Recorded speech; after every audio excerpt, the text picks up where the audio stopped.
Assalamu alaikum dear students. This is biology lecture for class 8.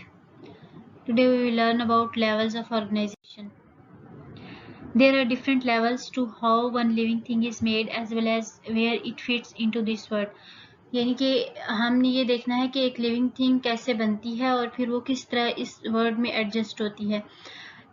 इसको हम दूसरी तरह से इस तरह से नरेट कर सकते हैं। The arrangement of specialised parts within a living thing is sometimes refer to as levels of organisation. यानी कि एक लिविंग ऑर्गेनिज्म में जितने भी पार्ट्स होते हैं उनको हम अपनी आसानी के लिए, अपनी स्टडी के लिए उनको वेरियस लेवल्स में डिवाइड कर देते हैं। इसको हम कहते हैं, इन लेवल्स को हम कहते हैं लेवल्स ऑफ ऑर्गेनाइजेशन। जो स्मॉलेस्ट मैटर का जो स्मॉलेस्ट बिल्डिंग ब्लॉक है उसको हम एटम कहते हैं और ये नॉन लिविंग होता है। Atoms are made up of matter. So atoms जो है वो मिलके एलिमेंट्स बनाते हैं। For example carbon, hydrogen and oxygen, these are elements. A group of atoms that put together are called molecules. Similar atoms जो होते हैं वो जब आपस में मिलते हैं तो वो मॉलिक्यूल बनाते हैं। फिर मॉलिक्यूल्स मुख्तलिफ तरह से अरेंज होते हैं और वो माइक्रो एंड मैक्रो मॉलिक्यूल्स बनाते हैं। Macro means large and micro means small. So macromolecules are those molecules which when joined together make large molecules. For example, proteins and lipids, they have large molecular weight. And macromolecules are those molecules which when joined together form small molecules. For example, water and glucose, these are small molecules having small molecular weight. Then macromolecules work together and form small parts. These parts are called organelles. Organelles are present within cell. ये cell के अंदर मौजूद होते हैं और ये small parts हैं। इनके डिफरेंट जॉब्स होती हैं सेल के लिए। They are just like labourers in the cell. यानी जिस तरह एक फैक्ट्री में डिवीजन ऑफ लेबर होती है, बिल्कुल इसी तरह सेल के अंदर जो मुख्तलिफ फंक्शंस हैं वो ऑर्गेनेल्स परफॉर्म करते हैं। इसके एक एग्जांपल न्यूक्लियस है जो कि ब्रेन ऑफ द सेल कहलाता है और दूसरी इसकी एग्जांपल राइबोसोम्स हैं विच आर प्रोटीन फैक्ट्रीज, यानी ये प्रोटीन बनाते हैं। Next is organelles are the parts of the cells. अब ये ऑर्गेनेल्स जो है ये फिर मिलके सेल बनाते हैं और सेल जो है ये बेसिक यूनिट है लाइफ का, बिल्डिंग ब्लॉक है लिविंग थिंग्स का। और सेल्स मुख्तलिफ तरह के होते हैं, जिस तरह के स्किन सेल्स हैं, उसके बाद नर्व सेल्स हैं। इसके अलावा इसकी और बहुत सारी एग्जांपल्स हैं। Next is tissues. अब जो वो सेल्स जिनके सिमिलर स्ट्रक्चर और फंक्शन होता है और उनको वो आपस में मिलते हैं और वो टिश्यूज बनाते हैं। और ये टिश्यूज जो है ये एनिमल्स में भी प्रेजेंट होते हैं और प्लांट्स में भी प्रेजेंट होते हैं। एनिमल्स में इनकी बहुत सारी एग्जांपल्स हैं, जैसे कि मसल टिश्यू, वास्कुलर टिश्यूज जो है वो प्लांट्स में प्रेजेंट होते हैं which are xylem and phloem. Then organs, फिर जो टिश्यूज होते हैं वो आपस में मिलते हैं और जो वो वाले टिश्यूज जो कि एक जैसा रिलेटेड फंक्शन परफॉर्म कर रहे होते हैं, देन वो एक ऑर्गन बनाते हैं। ऑर्गन्स की बहुत सारे एग्जांपल्स हैं हमारी बॉडी में, जैसे लंग्स है, हार्ट है, लिवर है, ये सारे ऑर्गन्स हैं। और हर जो ऑर्गन है वो एक स्पेसिफिक फंक्शन परफॉर्म करता है। जैसे कि हमारा स्टमक है तो इसका काम फूड की डाइजेशन है और जो लंग्स हैं वो ब्रीदिंग में हेल्प करते हैं। प्लांट्स में भी मुख्तलिफ ऑर्गन्स होते हैं, जैसे कि लीव्स, स्टेम्स और रूट्स, ये प्लांट्स के ऑर्गन्स हैं। Next level is organ system level. अब ऑर्गन सिस्टम लेवल ये है कि जिसमें हर ऑर्गन जो है वो एक सिस्टम का हिस्सा होता है।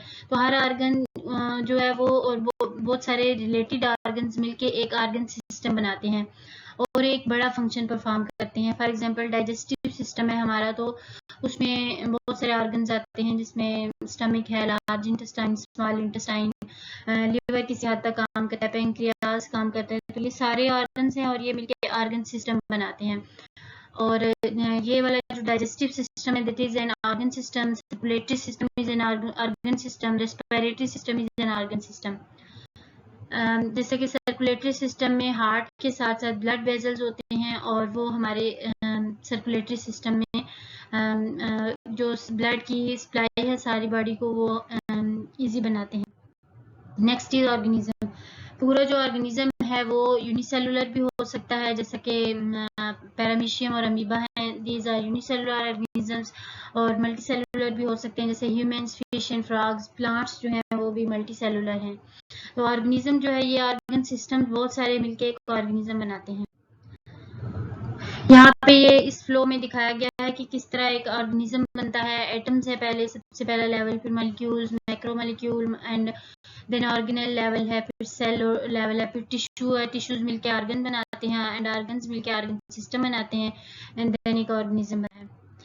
यहाँ तक तो थी एक इंडिविजुअल की स्टडी। नेक्स्ट इसके हम जब मुख्तलिफ इंडिविजुअल्स को एक जगह पे इकट्ठा करते हैं तो फिर जो लेवल बनता है उसको हम पॉपुलेशन लेवल कहते हैं। अब यहाँ पे इंडिविजुअल से बात खत्म होकर अब ग्रुपिंग की फॉर्म में आ गई है। तो सबसे पहले पॉपुलेशन लेवल में स्पीशी को हम डिफाइन करेंगे। Species is a group of organisms that can interbreed and produce fertile offsprings, यानी वो ग्रुप ऑफ ऑर्गेनिज्म है जो कि सिमिलर होते हैं और वो इंटरब्रीडिंग की कैपेसिटी रखते हैं और फिर वो वाले ऑर्गेनिजम्स बनाते हैं जो कि नेक्स्ट अपनी जनरेशन को बढ़ा सकें।